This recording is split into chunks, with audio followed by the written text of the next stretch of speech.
Hello guys, welcome back to my YouTube channel Mahiraj IT infotech. हुनर है तो कदर है। मैं हूं Deepak Kumar Barman, training officer COPA, government ITI फार्मगेट्स।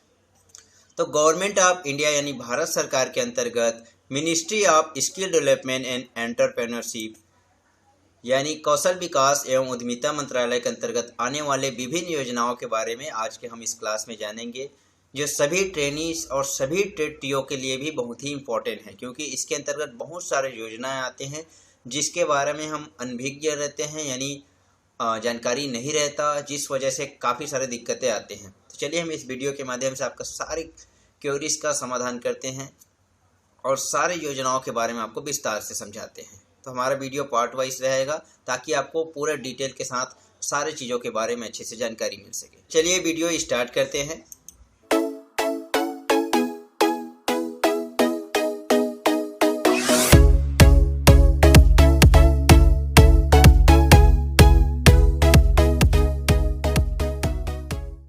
इस चार्ट के माध्यम से एमएसडी के बारे में सारे स्ट्रक्चर को समझेंगे।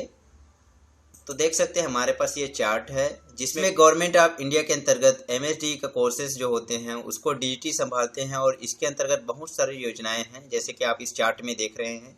जैसे देख सकते हैं सीटीएस यानी क्राफ्टमैन ट्रेनिंग स्कीम, जिसके तहत आईटीआई का कोर्स कराया जाता है और ये एनसीवीटी और एससीवीटी दो तरह से होते हैं। एनसीवीटी के एग्जाम एआईटीटी यानी ऑल इंडिया ट्रेड टेस्ट द्वारा लिया जाता है, वही एससीवीटी के एग्जाम एसटीटी यानी स्टेट ट्रेड टेस्ट द्वारा लिया जाता है। जैसे एआईटीटी के एग्जाम होता है उसके बाद मार्कशीट के बाद आपको एक सर्टिफिकेट प्रोवाइड किया जाता है जो कि नेशनल ट्रेड सर्टिफिकेट यानी एनटीटी दिया जाता है। वही स्टेट ट्रेड टेस्ट द्वारा एग्जाम लिए गए उसके लिए आपको एसटीसी प्रमाण पत्र दिया जाता है जो कि स्टेट ट्रेड सर्टिफिकेट होते हैं, यानी ये राज्य स्तर का होता है और ये नेशनल लेवल का।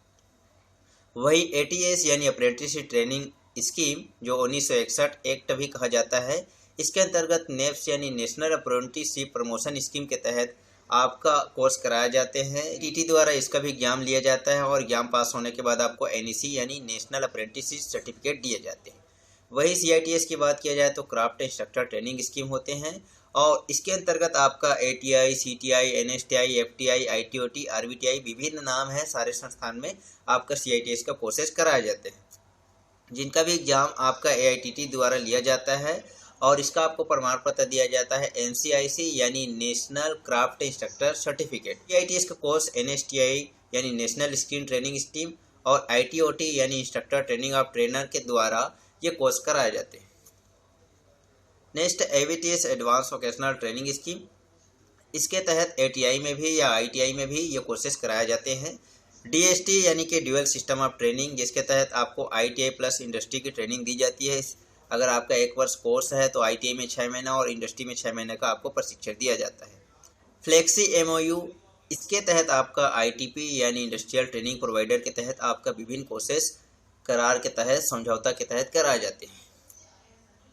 एम्प्लॉयबिलिटी स्किल यानी ये ऐसा कोर्स है जो सहयोगी कोर्स है जो कि आपकी रोजगार कौशलता दक्षता के लिए ये शामिल किया गया है, जो कि सभी ट्रेड के लिए, चाहे फर्स्ट ईयर हो या सेकेंड ईयर हो, सभी के लिए ये सब्जेक्ट पढ़ना जरूरी होता है। एवीडी यानी एडवांस वोकेशनल डिप्लोमा, जो कि आपका सीटीएस प्लस एटीएस, आप अगर सीटीएस कोर्स किए हैं या एटीएस कोर्स किए हैं तो भी आप ये कोर्स कर सकते हैं। और ये कहाँ पर होता है? एटीआई, एफटीआई में ये कोर्सेस होते हैं, जिसके लिए आपको एनटीसी या एनएसी का प्रमाण पत्र होना चाहिए।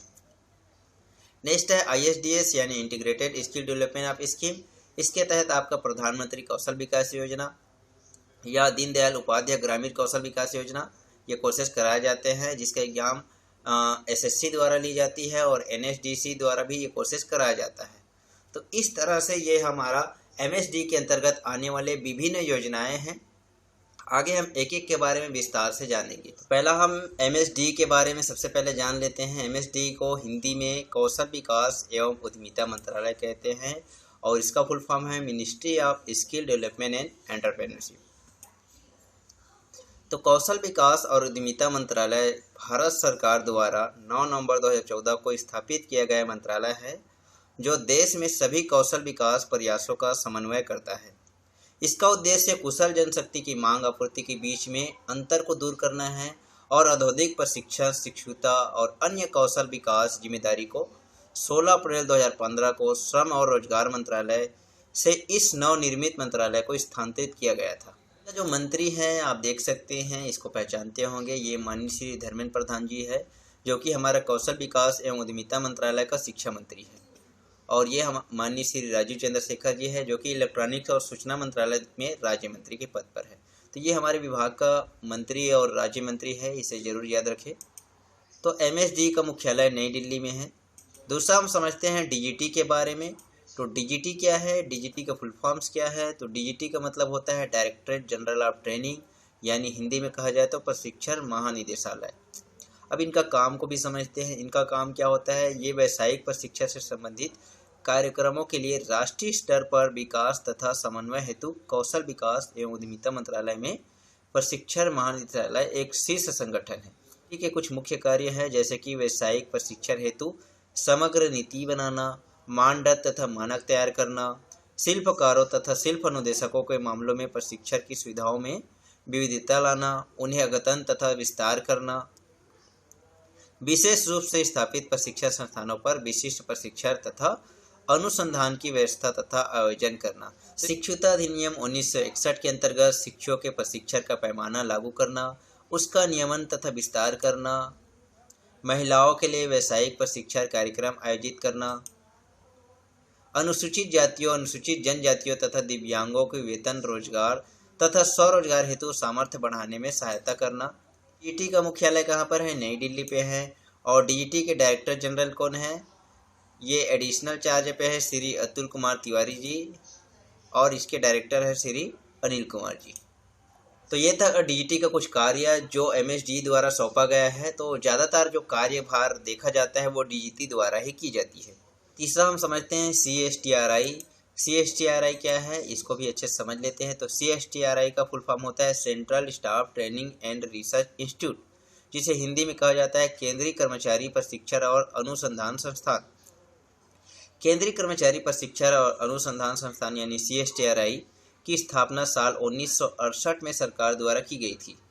भारत सरकार के सहयोग से श्रम और रोजगार मंत्रालय DGT जर्मनी के संघीय गणराज्य के सहयोग से बना है। तो ये जर्मनी के सहयोग से बना हुआ है। और CSTRI एक प्रमुख संस्थान है। यह संस्था कोलकाता में है। विभिन्न परिचालन गतिविधियों को दो अलग अलग विंग द्वारा संचालित किया जाता है, अर्थात अनुसंधान और प्रशिक्षण और शिल्पकार प्रशिक्षण, शिल्प अनुदेशक प्रशिक्षण, मॉड्यूलर रोजगार योग्य कौशल और COE में फैला हुआ है। तो इस तरह से ये ITI और CTI में फैला हुआ है, जिसमें दो विंग में इसका काम बांटा गया है। आपका है अनुसंधान विंग की गतिविधियाँ। तो इसका क्या क्या गतिविधियाँ है ये समझते हैं। मौजूदा और भविष्य के व्यवसायों या व्यापारों के लिए व्यावसायिक प्रोफाइल की पहचान करने के उद्देश्य से कौशल विश्लेषण और पूर्वानुमान का संचालन करने के लिए बनाया गया है, जिसमें प्रशिक्षण दिया जा सकता है। इस तरह के विश्लेषण के आधार पर विभिन्न व्यवसायों के लिए व्यापार पाठ्यक्रम तैयार करना और विकसित करना, संस्थानों उद्योगों में उपयुक्त प्रशिक्षण कार्यक्रम आयोजित करना इत्यादि। व्यावसायिक प्रशिक्षकों से संबंधित उपयुक्त विधियों, तकनीकों, प्रक्रियाओं और प्रणालियों के विकास के लिए अध्ययन और विश्लेषण करना, परिणाम आधारित प्रारूप के अनुसार पाठ्यक्रम विकसित करना और DGT की विभिन्न प्रमुख योजनाओं जैसे कि CTS, ATS और CITS के लिए नेशनल कौशल योग्यता फ्रेमवर्क यानी NSQF के साथ संरक्षित करना और इसे निरंतर आधार पर संशोधित करना। प्रशिक्षण विंग की गतिविधियां भी समझते हैं। इसमें कौशल विकास प्रदान करने में लगे हितधारकों की क्षमता निर्माण करना, ITI और अन्य व्यावसायिक प्रशिक्षण संस्थानों के प्रशिक्षकों के लिए शिक्षा शास्त्र पर प्रशिक्षण आयोजित करना, परिणाम आधारित पाठ्यक्रम के बेहतर कार्यान्वयन के लिए NSQF पर प्रशिक्षण आयोजित करना। CSTRI के प्रशिक्षण विंग को देश भर में NSTI के मास्टर प्रशिक्षकों के लिए NSQF प्रशिक्षण आयोजित करने की जिम्मेदारी सौंपी गई है और भारतीय इंजीनियरिंग सेवाओं के माध्यम से भर्ती किए गए नए शामिल किए गए ISDS कैडर अधिकारियों के लिए प्रेरणा प्रशिक्षण कार्यक्रम भी है। तो इस तरह से प्रशिक्षण विंग भी आपके NSTI के मास्टर प्रशिक्षण यानी अनुदेशकों के लिए NSQF प्रशिक्षण भी आयोजित की जाती हैं। तो एक प्रकार का CSTRI का सारे प्रशिक्षण क्षेत्रों में आपका सिलेबस तैयार करना, प्रशिक्षकों का सिलेबस तैयार करना, उसकी प्रशिक्षण किस हिसाब से हो, उसके NSQF लेवल, ये सारी चीज़ का देखभाल कौन करता है? तो वो है CSTRI, जिसका मुख्यालय कहाँ पर है? कोलकाता में है। चलिए हम चौथा निम्मी के बारे में जानते हैं।